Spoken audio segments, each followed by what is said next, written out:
Hello friends, ಎಲ್ಲರಿಗೂ ನಮಸ್ಕಾರ. ಇದು ಆಂಧ್ರದಲ್ಲಿರೋ ಒಂದು ಊರು. ಇದು ಹಳ್ಳಿ, ಲತ್ತವರ ಅಂತ ಒಂದು ಹಳ್ಳಿ. ಇದು ನಮ್ಮದು ತೋಟ. ಇದು ಆ ಕಡೆ ಎಲ್ಲ ಮೈನ್ ರೋಡು. ಇದಿಷ್ಟು ನಮ್ಮ ತೋಟ. ಅದು ನಮ್ಮ ರೂಮಲ್ಲಿ ಬಾವಿ ಬರುತ್ತೆ, ಬೋರ್ ಇದೆ. ಇದು ನಮ್ಮದು ತೋಟ. ಇದೆಲ್ಲ ಏನಕ್ಕೆ ತೋರಿಸಿದ್ದೀನಿ ಅಂದರೆ, ನನ್ನ ತಮ್ಮ ತುಂಬ ಮೋಸ ಮಾಡಿದ್ದಾನೆ, ಹೊಲ ಮಾರಿಬಿಟ್ಟಿದ್ದಾನೆ. ಇದ್ರ ಮೇಲೂ ಲೋನ್ ತಗೊಂಡವನೆ. ಸುಮಾರು ವರ್ಷ ಅವನೇ ಹ್ಯಾಂಡ್ ಓವರಲ್ಲಿತ್ತು. ಇವಾಗ ಸದ್ಯಕ್ಕೆ ನನ್ನ ಹ್ಯಾಂಡ್ ಓವರ್ಗೆ ನಾನಿವಾಗ ಹ್ಯಾಂಡ್ ಓವರ್ ಮಾಡ್ಕೊಂಡಿದ್ದೀನಿ. ಸುಮಾರು ವರ್ಷ ಅವನೇ ಇದು ಮಾಡಿದ್ದಾನೆ, ನಮ್ಮ ತಮ್ಮ ನಮ್ಮಮ್ಮ ಇಬ್ಬರು ಸೇರಿಕೊಂಡು. ಸದ್ಯಕ್ಕೆ ಇವಾಗ ನನ್ನ ಹ್ಯಾಂಡ್ ಓವರಲ್ಲಿ ಮಾಡ್ಕೋಬೇಕು. ಸದ್ಯಕ್ಕೆ ನಾನು ಬೇರೆಯವ್ರಿಗೆ ಕೊಟ್ಟಿದ್ದೀನಿ. ಇವಾಗ ನನ್ನ ತಮ್ಮ ಬೆಂಗಳೂರಲ್ಲಿದ್ದಾನೆ. ಅವನು ಬೇರೆಯವ್ರಿಗೆ ಕೊಟ್ಟರೆ ಅವನು ಫೋನ್ ಮಾಡಿ ಬೇರೆಯವ್ರಿಗೆ ಬೆದರಿಕೆ ಹಾಕ್ತಾಯಿದ್ದಾನೆ. ತೋಟ ಮಾಡಬೇಡಿ, ನಮ್ಮ ಅಮ್ಮನ ಹ್ಯಾಂಡ್ ಓವರಲ್ಲಿದೆ, ತೋಟ ಮಾಡಬೇಡಿ ಅಂತ ಬೆದರಿಕೆ ಹಾಕ್ತಾಯಿದ್ದಾನೆ.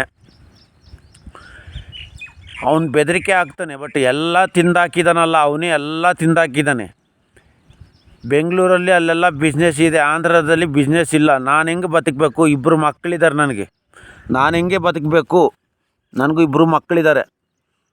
ನನ್ನ ಪರಿಸ್ಥಿತಿ ಏನು? ಇಲ್ಲಿ ಬಿಸ್ನೆಸ್ ಇಲ್ಲ, ಕರ್ನಾಟಕದ ಥರ ಇಲ್ಲಿ ಬಿಸ್ನೆಸ್ ಇಲ್ಲ.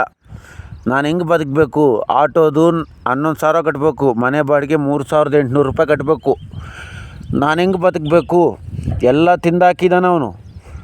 ಬೆಂಗಳೂರಲ್ಲಿದ್ದಾಗ ನನ್ನದು ಸ್ಯಾಲ್ರಿ ಎಲ್ಲ ತಿಂಗಳ ಸ್ಯಾಲ್ರಿನ ಅವನ ಕೈಗೆ ಹೋಗ್ತಿತ್ತು, ಎಲ್ಲ ತಿಂದಾಕಿದ್ದಾನೆ. ಇವಾಗ ನನ್ನ ಪರಿಸ್ಥಿತಿ ಏನು ಮಾಡಬೇಕು? ಇವಾಗ ಇದನ್ನು ಬೇರೆಯವ್ರಿಗೆ ಕೊಟ್ಟು ಏನೋ ಜೀವನ ಮಾಡೋಣ ಅಂತಂದರೆ ಇದು ಕೊಟ್ಟಿರೋರ್ಗೂ ಫೋನ್ ಮಾಡಿ ಬೆದರಿಕೆ ಆಗ್ತಾಯಿದ್ದಾನೆ. ಊರಿಗೆ ಬಂದು ಭಾಗನೂ ಇಡೋದಿಲ್ಲ, ನಮ್ಮಮ್ಮನೂ ನನ್ನ ತಮ್ಮ ಇಬ್ಬರು ಸೇರಿಕೊಂಡು. ಇವಾಗ ನನ್ನ ಪರಿಸ್ಥಿತಿ ಏನು ಮಾಡಬೇಕು? ಬೆದರಿಕೆ ಆಗ್ತಾಯಿದ್ದಾನೆ.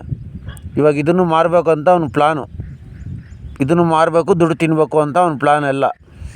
ಹೊಲದ ದುಡ್ಡು ತಿಂದಾಕಿದ್ದಾನೆ. ಇವಾಗ ಇದ್ರ ಮೇಲೂ 2,80,000, ಇವಾಗ 7 ಲಕ್ಷ ಬಂದಿದೆ ಬಡ್ಡಿಗೆ ಬಡ್ಡಿ.